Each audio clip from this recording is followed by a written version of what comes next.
నీకు విశ్రాంతి కలుగజేసేదను.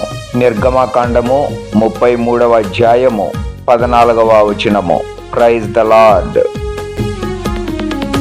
మీరు బహుగా ఫలించినచో మహిమ కలుగును తండ్రికి.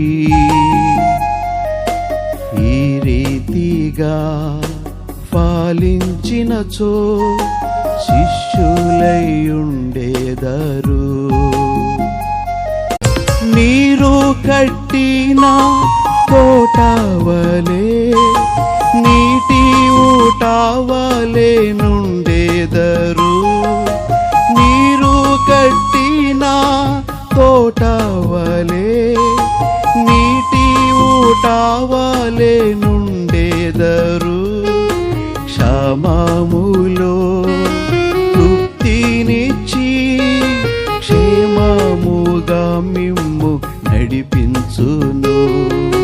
క్షమములో తృప్తినిచ్చి క్షేమముగా మిమ్ము నడిపించును. బలపరచును మీ ఎముకలను, బలపరచును మీ ఎముకలను. అధికముగా ఫలించుడి.